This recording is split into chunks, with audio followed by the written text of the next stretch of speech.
मधुपुर के रहे वाला हमरे ही संत बाबा बचपन में छोरी घरवा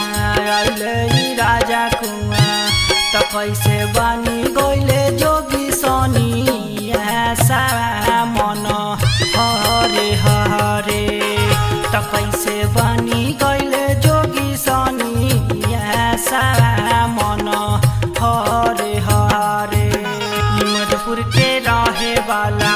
हमरे ही संत बाबा बचपन में छोरी घरवा आइले राजा कुआ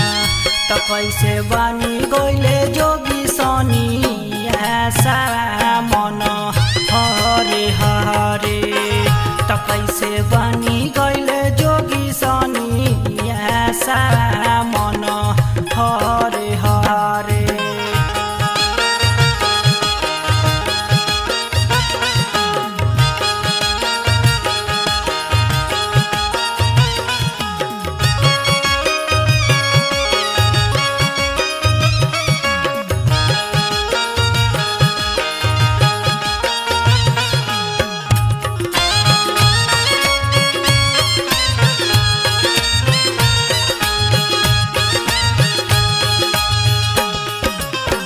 गैया चरावे गइले गम के किसाना बाबा के देखी देखी करता ठुलावा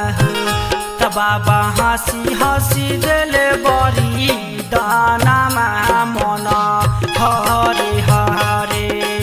त बाबा हंसी हंसी देले बड़ी दाना मन हरे हरे। गैया चरावे गइले गम के किसाना बाबा के देखी देखी करता ठुलावा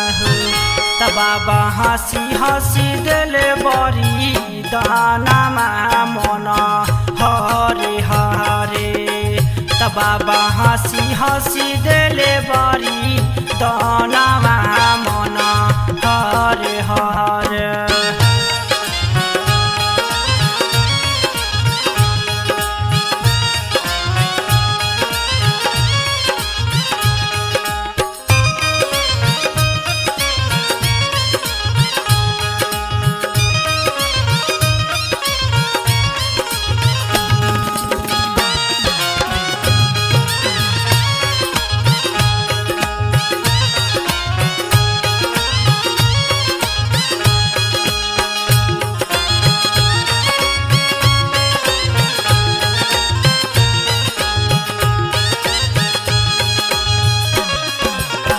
खोते ना देखाले कोई पियते ना देखाले हो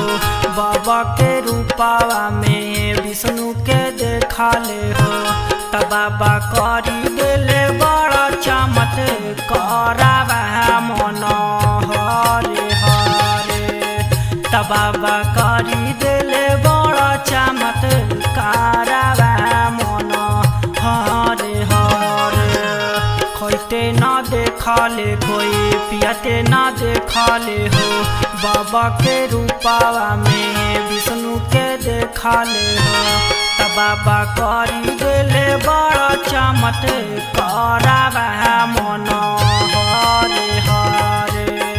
त बाबा करी देले बड़ा चमत्कारावा मन हरे हरे।